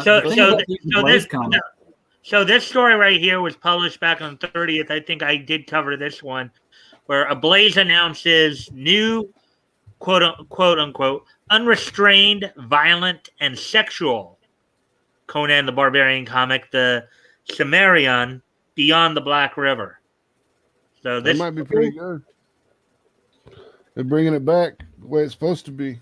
Well, here's the thing about the Ablaze books. They're reprinting Well, the Sumerian books are public domain in France. So they could do whatever they wanted in France. It's when Ablaze started to do the English translations and bring them to America that, no. But they did work out the deal with the Robert E. Howard estate, where that's a deal that they can do now. So that's why we're able to get them here. Otherwise, you'd have had to settle for French versions sent from friends in France. Yeah, they're not new books. They're the stories came what 70s and 80s. Yeah. Well, as I said, this is just a story I kind of covered, and since we're kind of talking about stuff with mature content, this seems like another little interesting tidbit you guys might want to know about. And the thing about this is that's what's, and more people are going back to the 80s and getting more of the comic books from the 80s, and they're seeing the good stories written and things like that. And that's why you're seeing a lot more people go after the back issues. I mean, right now, comic books, it's the back issues that are selling that for the comic book stores. It's not the It's not the new stuff. Well, I can tell you from my experiences, even if you were to go back to like the Golden Age, there are some interesting stories in there too. One of the stories, but the Golden Age is a lot more expensive than the 80s. A lot of stuff I'm reading now those public domain. So no, I'm talking about the thing. See, but that's the thing. I was a collector of comic books. I don't care about sitting in a library or sitting on a screen reading a comic book. I want to have the comic book in my hand. I'm an old school comic book guy. I want the comic book in hand. Yes, I have some comic books that are in my collection back here that are worth $2,000, $3,000, $4,000. I know exactly where they are. And, I know exactly which ones they are too, which ones they are. So it's like that. And the thing is, it doesn't bother me that I've got them because why? I wanted the books. I wanted to read the stories, but I wanted to read the actual books. So, I know what I paid for them, and, I didn't pay that much for them, but I bought them a long time ago. So, but that's the thing about comic books. A lot of people want the book. They don't want digital. They don't want just to look on a computer. They want the actual book. Like one Indiegogo campaign. They sent out the digital 2 months ago. But do they read it? Do they read it though, or do they just sit it on a shelf to let it just? No. Hold on. What I was saying is, I did an Indiegogo campaign. I got the digital 2 months ago. The book is finally getting shipped. Well, I wanted the book. Digital is just an extra. Yeah, I went ahead and read the story because I wanted to see if the story was good, and which the story was fantastic. But when I get the book, I'm going to read it again because why? I have the book. It's a different experience. It is. It's just like manga. It's just like, digital downloads. You can't. This one here, you can't digital download. There's no digital download to it. There's none. So you have to buy it. If they had a digital option in the 1940s, it would have totally. I'm going to close this out, RJ, unless you want me to keep it up. No, you can go ahead and close it out. I'm going to share a different screen here anyway. But yeah, I mean, it would totally destroy the comic book economy if they'd have had digital in the 40s, because the way it got around was that you traded these things with your friends and your buddies and you buy them at the newsstands.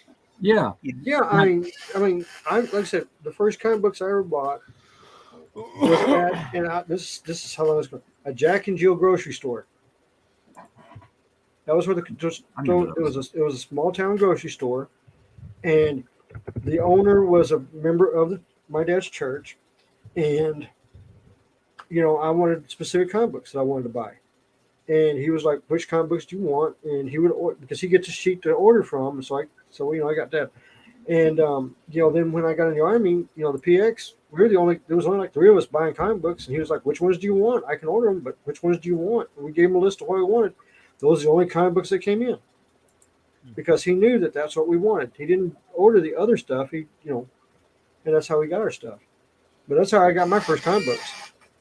I never went to a comic book store until I went to Japan, and then I'm walking in, and it's manga. It's all manga, and a lot of it I don't recognize. I didn't recognize it all. I saw Captain Harlock, and then here's this Robotech Macross book that I knew what that was, so I bought that, and then 2 weeks later, the actress who did the Japanese voice for Minmay is doing a book signing. So I went over and had her sign the book. I was still on leave, so I went and got the book signed. And I didn't realize how young she was. I was like, huh? Because she was, in '84, she was like 20 years old when she did that TV series. She's probably 55. The Asians, they just look young. No, because I found this out from her. She played Lin Min-Mei. She was 20 years old. The guy that did Rick Hunter's voice, the Japanese actor, was a 15-year-old that was still in high school. He just had a good voice. Well, hey, whatever works. Yeah. I mean, they were going. Well, I think in Japan a lot of times kids start being acknowledged as adults around 15, 16. And there's a big difference in how things are done in Japan than they are here. And that was like when they were bringing up, well, manga needs to change to have diversity. And I was like, no, that's not what the government said in Japan. The government said in Japan, we need to be a little bit more risque, a little bit more romantic, due to the fact that our birth rates are down and we need couples to get married. And everybody's reading manga, so push marriage, and that came from the government. We need to push sex in our books, make it more sexy. Well, you had that already in the hentai and stuff like that. So yeah, they were like push more of it, the romance part into the books and stuff, because they're really concerned about the birth rate in Japan. So I know Yellow Flash has talked about that too. I was when I was watching the Sword Art Online, and I was like, why is this 14, 15-year-old kid pretty much running his own house and talking about getting married? And well, you see that particularly in the harem animes, you see a lot of that.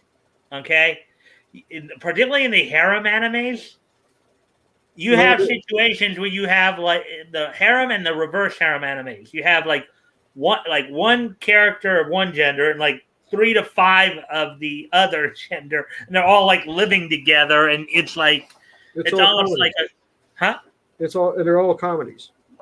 None of them are dead serious. And almost all of them is like, as soon as all the girls in the harem are acting all cutesy and, oh, we want you, or, oh, you're standing so near me, and the guy is always like, what? No, I didn't mean to. No, why would you think that? Like, well, there are a few interesting gags, and like the proverbial walking in on the bath scenario. That one is. You have that one, and you have the guy sees something like a panty shot or whatnot, and of course he has the nosebleed. That's a running gag in all anime. Yeah, I guess in Japan they feel like nosebleeds equate to sexual arousal. Nobody's most like, oh my god! Just first time I saw this, stress, pass out, Well, the thing about a lot of harem anime too, because I've watched my fair share of them, of course. You do have a sense of diversity there in that, you have a lot of times you have a bunch of different archetypes competing for the central character. Oh, you have a lot of times you might have a domestic, you might have a kind of an outdoorsy, you might have scientific. You have like different archetypes depending upon the anime. You have different archetypes of girls, like in the anime, and of course happens in the reverse anime too, like Ouran High School Host Club, where you have the different archetypes. Usually, they're all forming a friendship, and then they're all also kind of competing for the affections of the central character. Sekirei. Mm-hmm. It's like a requirement. There's so many tropes in anime. Like if you watch Ranma 1/2, it pretty much great. I love it. It's fantastic. But it shows every trope in manga. But the thing about Ranma 1/2, and this is really good, because Ranma 1/2 is the same person who did Inuyasha. Yeah, it's a girl. Yeah, Rumiko Takahashi. Yeah, I love her to death. I mean, Mermaid Scar. It's fucking yeah, fantastic. she. I mean, just you just love her to death. She's like one of the most influential people in comic books of all time. There's nobody that even comes close to her. Nobody. There's nobody around that comes close to what she's done. She's accomplished. No, she's definitely accomplished a lot in her career. I think her sales are what they say, 500 million copies of all of her books. Yeah, I mean, just Rama itself is huge. It's an astronomical. I mean, I have Rama 1/2. I've got the books. I've got those. I got Inuyasha, so I've got those. Yeah, I used to have the Rama 1/2 books, but I don't have them anymore. I've still got all the animes. Yeah, which follows the manga pretty closely. Really good. Yeah, and the movies are pretty good too. Yeah, the OVAs are pretty good. Yeah, I'm showing Rama 1/2. That is like, and the best guy is the little bitty Chinese guy at the Springs. Oh, Juice and Kill. Yeah. Why are you training out? You ain't supposed to. No, don't. That's. Oh, you fell into the spring of drowned drowning pig or something. Actually, one of the interesting harem animes I came across a while back that I watched was one called Happy Lesson. But basically about this one student, I guess in high school, whatever, and basically 5 of his teachers come live with him. Feeling like you have his homeroom domestic teacher, you have the school nurse, who's also into holistic healing as well as traditional, medical practices. You have the science teacher, kind of science, tech, all that. You have the PE teacher, and then you have the artsy teacher, and they're all, and it just kind of plays out, interesting because they all feel like he needs like more of a maternal presence in his life. Even though these teachers are all probably in their early 20s, he's like, I don't know, 50, somewhere between 50 and 17. I rented that movie on beta when I was in college in the late 80s. One of the best ones that's ever been done. This is one of the earliest ones, but that I can remember, was Oh My Goddess. That was probably that was probably one of the best ones because he's down on his luck. He's living in this rundown, it's basically condemned temple, and then all of a sudden he has 3 goddesses move in with him. And then everything turns around for him, and it's a complete comedy all the way through it. It's fantastic. Yeah, that's probably one of the best ones. Who doesn't want to call for pizza and end up having goddesses at your beck and call? Yeah, I mean, who wouldn't want goddesses at your beck and call? Depends on what they want. One where the guy just wants to be left alone. He's like. It's like everything that's going on. He ends up with, I think they're angels or something. I can't remember the name. I've got it over here in the corner, and it's like everything he's trying to do. He just wants to be alone in his apartment. He doesn't want anybody around him, and he's got 2 angels living with him. He's got a girl that likes him but doesn't say it publicly, and there's another girl that's living with him, and he's just like, can I just be alone? That's the whole thing. That's the whole premise. And he gets in so much trouble all the way through the series. It's hilarious. Yeah, I got all the discs for Sekirei, and that's another one where he's got all these girls living with him, but they all have different powers, and he's collecting them like Pokemon, because there are other people playing who were in the Sekirei project, and the Sekirei are these angel type girls with powers. Yeah. And they fight each other, and you try to beat them. I mean, believe me, I've got probably one of the largest collections of anime in the United States. I have over 1,000 titles. I'm showing off here. Another one that's kind of more has a larger cast that's a bit interesting. I know some people, is Sister Princess. That one you have 12 girls vying for the central character, and they all somehow seem to be like his half sisters or whatever. Like apparently his father had fathered all these girls, and apparently, eventually You know, they're trying, and of course, as in all anime, of course, you know, That all just you gets know, too weird. there's this diversity in terms of archetypes. You have like the domestic, you have the student, you know. That's the only way you can tell them apart. That's my issue That's with like anime. The 1,500 characterization, pages? yeah. I'm showing in this other window here. We were talking about Conan, and I wanted to make sure that people Yeah. watching were aware. Michael Tierney, who shows up here every other Saturday on the LCS Guys, has a Kickstarter. This is the follow-up to his Edgar Rice Burroughs 100-year art chronology. He's doing a Robert E. Howard art chronology. He's up to That's gonna be good. 66,000 so far. Yeah, that'll be good stuff. Yeah, it is. And what he's doing is he is reproducing with digital cleanup every cover to every Robert E. Howard story, starting with it's 4 volumes, 1,500 pages. Damn. And he's starting with the pulps. And basically what he's doing, it's not just art reproduction. It's going to have, text in it and describing stuff. Yeah. But if the story was the cover story, then it gets, the big full page picture. And most of his stuff was the cover story. But if he just had a story in the book and it didn't make the cover picture, then it's more of a, much smaller picture with the text around it saying, hey, here's what it was. And with the pulps, he's also reproducing the interior artwork of the story. So if there was nice. a piece of artwork that was inside, that's also, it is the artwork. Maybe some line work or something. That'd be pretty sweet. Yeah. Volume 2 is the books. So all the novels that were put out, he's got. So there'll be a bunch of Frazetta work. That'd be awesome. In fact, there's some special Frazetta work in this collection. He's reproducing the covers to the Marvel comics, obviously. He's the next 2 volumes, in fact, are the comics. All the comic covers that were Conan's. I think he said something about interior art too.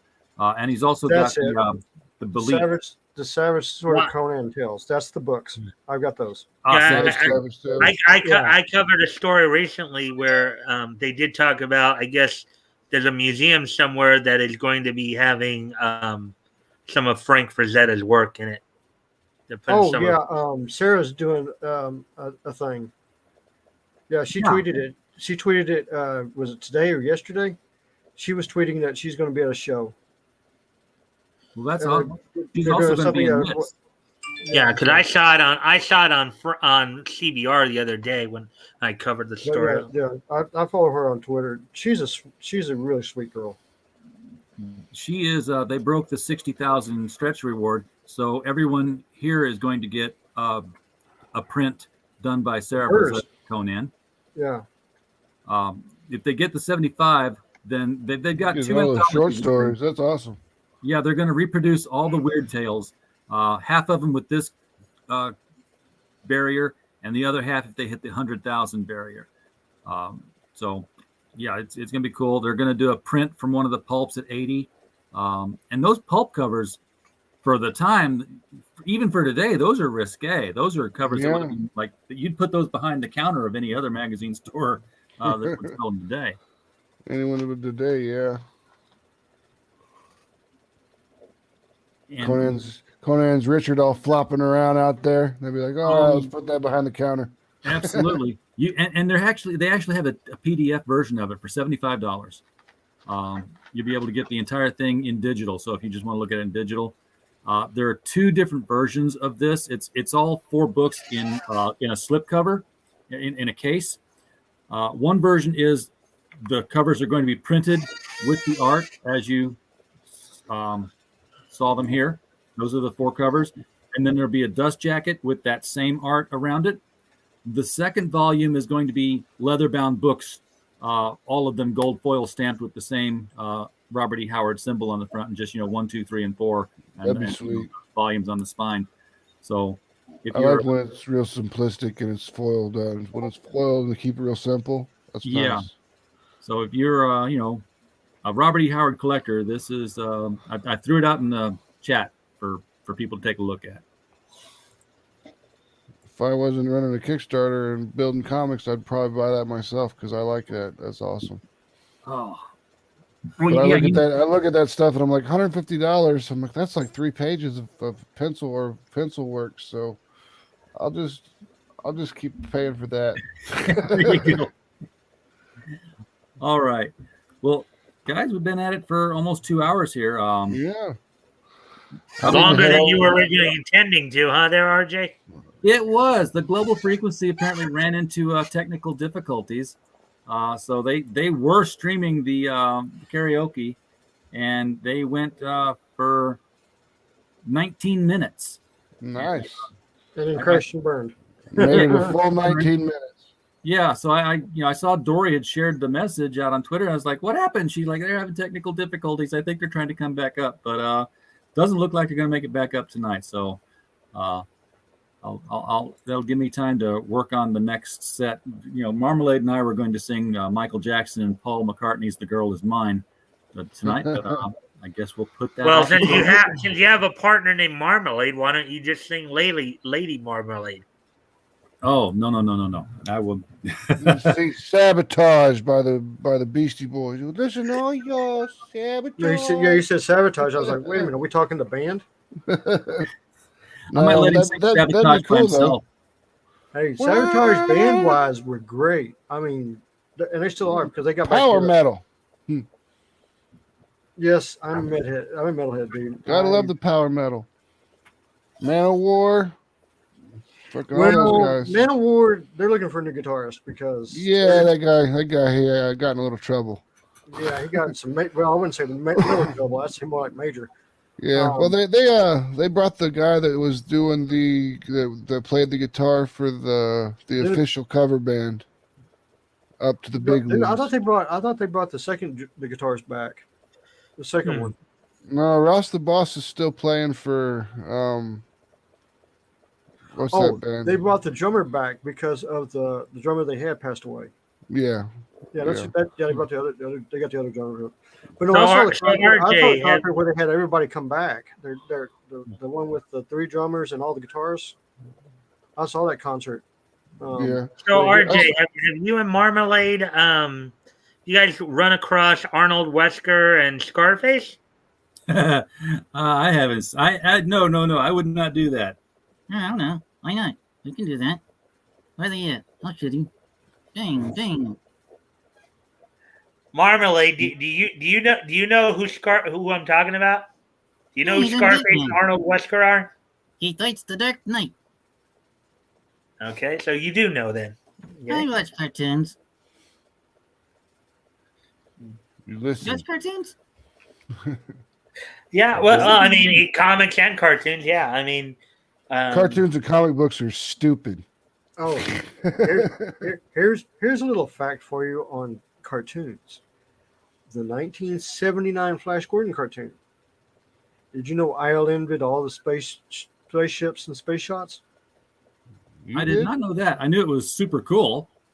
Yeah. But yeah, if you go, they rotoscoped all the shots and everything, but because the series was between Star Wars and Return of the Jedi, ILM needed money to keep the doors open, and so when they were doing this, they went to them and said, "Could you do this for us?" And they were like, "Oh yeah, we got free time, we can do it." And so if you watch tons of free time. If you ever watch the opening and stuff, and you watch the series or even the movies, I would recommend watching the movie. It's better than the series. Just the story just flows better. But yeah, all the fight scenes with the spaceships in the air and with the Hawkmen and everything, all those ships are done. Anytime you see one of the ships flying, that's all done by ILM. It's one of the first shows. And I gotta say, the Ming Imperial Star Destroyers, or the starships, the fighters, those ships really rock. I mean, they still hold up to this day on the design. They're really something to see. Robert's trying to start us off on a new conversation here. What's that? This would be the Star Wars cultural hero in Washington State, who, I don't know. I don't see him so much as a hero as an instigator that people are rallying around. I haven't even heard of this story. Yeah, okay, well, talking about. He basically had a sign in his store that said they had the. Yeah. Okay, yeah. I know wait, is this the guy that had some kind of sign up where the council member. Yeah, Yep. this is the one that. Yeah, I heard Antifa's- a little bit about that. I didn't even bother The, reading si- it. the Sounds sign stupid. says, "If you have a dick, you're a man," or something like No, if that. you're ever a dick, If you're not a chick. if you're born with a D, Yeah. you're not a chick. Yeah. Yeah, Antifa was going to basically go trash his place and protest like that. Well, they called it off because probably about 10,000 people showed up to protect his place. Yeah, the counter protest was bigger. Like, oh no, it's not safe to harass this guy today. So Antifa went back down to Portland and shut down a Christian prayer service at a lake. Oh yeah, pick a softer target. Yeah, and that's Yeah, what they did. exactly. I mean, We got to do something. Like, we're all together. We might as well do something. yeah. So Antifa can go. As far as I'm concerned, they're a terrorist organization. Just Well, in my opinion, both Antifa and BLM are terrorist organizations. So BLM is self-destructing. I mean, after their founders were found to have embezzled millions of dollars to go buy homes in Beverly Hills. Well, everybody knew that was coming. Come on, did you not? To tell me, did you not see that coming? Well, when she said she was a communist, I was like, okay, we know where this is going to go. Yeah, and you're right there, Robert Roberts. The city councilors should be keeping businesses open and trying to get new ones, not shutting down the ones that they have. Exactly. So yeah, while the guy was definitely being instigative with his sign, it's his opinion, and the thing to do is just not go to the store if you don't like to see that. Yeah, exactly. Now somebody is trying to Me Too him because and I believe absolutely zero words of this because it was just like it just was so convenient. It's like, oh yeah, I used to work at his store when I was like 15, and if I wore my hair up, he would touch my neck. I was like, yeah, whatever. I don't. Yeah. I don't. And you're believe- pointing out okay, 30. stories like that where they're happening in stores like that are public places, I doubt very seriously. I mean, again, based on just the little you just said, Unless you got video or pictures of it. I have very little faith in that story, just like I had very little faith in when Jamie Markey claimed that Vic pulled her hair in a lobby because, again, logic would dictate to you, okay, like in that particular situation with Jamie Markey and Vic, right? Okay, apparently this happened in a lobby, which logically you would think there'd at least be at least one other, if not two other people there, like the receptionist and maybe a security guard who Probably a camera. If this did happen, could either confirm or deny that it happened. There's probably a camera. Yeah, Maybe a probably camera in the somewhere. lobby. Yeah. I mean,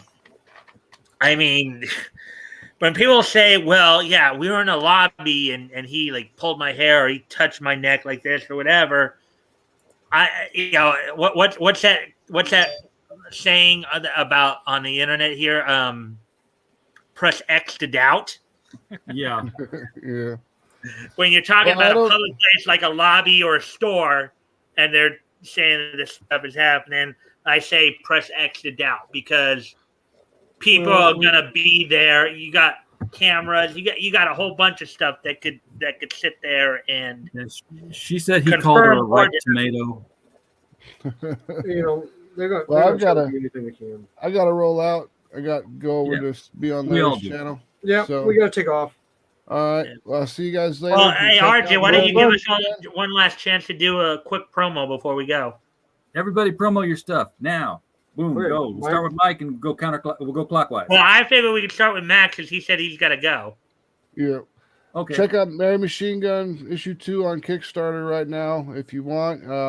Other than that, go to atrocitypress.com. You can buy our old issues and other issues of comics that we also put out, like Neo Tokyo, The Truth is a Virus. You can buy t-shirts. You can buy prints. You can buy pretty much everything we've got available for sale. Check us out at Mary Machine Gun or at Atrocity Press on any of the social medias. And thank you very much for having me on tonight, RJ. .com's in the link. Thanks for coming out, Max. All right, thanks. Peace. See ya. Peace, Max. Okay, James, you're up. Okay, coming out in a couple weeks, Steins 2 is going to get released. Watch out for big news coming out on that because I'm going to have a big sale on the Steins 1 and 2 coming up. Also, Steins 1, pick it up, Amazon. any bookstore it's out. And I will be at the Arlington Comic Fest August 29th, which is a Saturday. So if you're in Arlington, Texas, come by the Bob Duncan Center. I know all the places are sold out. There's going to be a lot of fans, a lot of guests, a lot of artists. So come out and check us out. 29th is a Sunday. I mean, 28th. 28th, sorry.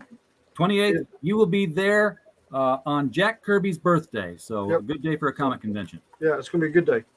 Mm-hmm. All right. Mike. And then I guess I'll finish it off. This week, of course, Monday to Thursday, we do the Niche Newscast, where I just go over articles from Bounding in the Cons or TBR or whatever I can find of interest. Also, don't forget this Friday, our next episode of Historical Comic Retrospect. We'll be looking at we'll be starting on March of 1938, looking through DC. We'll be reading features from like Slam Bradley, Speed Saunders, Federal Men, Dr. Occult, and Radio Squad. So hopefully you guys will look forward to that. Hopefully I'll see many of you there. Get a little piece of history, looking back.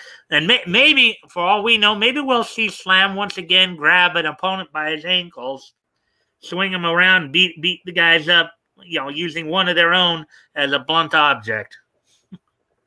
And I'm grabbing your channel. Took me some searching to find that. Why in the world would it take so long? I'm subscribed and everything. Mic stand. Throwing that out in the chat. Well, my channel name is, so there it is. Yeah, my channel name's my name, but it's easier for people to just look up the Mic stand because there's a lot of Mike Walters out there. I know of at least two other Mike Walters. There's the TMZ reporter, and then there's the former Major League pitcher. So, what I was doing? I was making it 2 words, and I was like getting all these images back of microphone stands. I'm like, why is YouTube just not giving me videos? I want to see the videos. All right. Well, the Mic stand's 1 word. I have it as 1 word.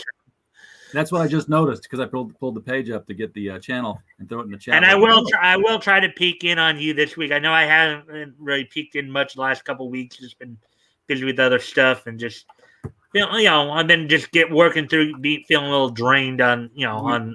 All got stuff to do, man. Yeah. So and Robert Roberts just subscribed. He's subscriber 129. So. Oh, okay. Yeah, I've had some interesting going about. Well, hopefully, Robert, you'll catch him. I do. I basically live stream on the Mic stand Monday through Friday, 7 p.m. Pacific, 10 p.m. Eastern. So if you want, drop by, check out, learn something, and if you like. And I guess that's about it, RJ. All right. Well, coming up this week, tomorrow. We have no idea what we're doing tomorrow. We do not have a guest lined up for Monday, so I will be working on filling that slot starting tonight and hopefully have something up before lunch tomorrow. Tuesday, we'll be talking with Patchwork Comics. Wednesday, we'll have Richard Embry on, and then right after that, I will be over on the Pop XP talking about the Critical Blast logistics like I was on Michael Bancroft's channel just earlier last week. Thursday at 6 p.m. Central. So let me put it in Eastern time. 7 p.m. Eastern, a little bit earlier than we normally do. We will have Edgar Rice Burroughs Incorporated on here. Everyone from the vice president on down is going to be in a group chat talking about their Kickstarter for Jane Porter. And then Friday the 13th at 8 p.m. Eastern, we will have CG Japan with Nin Nin Ninny and the Crown Thief. And then at 10 p.m. or at 11 p.m. Eastern, we will be showing Chapter 2 of the Captain Marvel serials with in our round robin with George Peter Gatsis and Denali. So we hope to see you on, one or more of those, folks. And we appreciate you coming out for the chat. Don't have a show without you. And as always, we just hope that while you were here, you had a blast. Good night.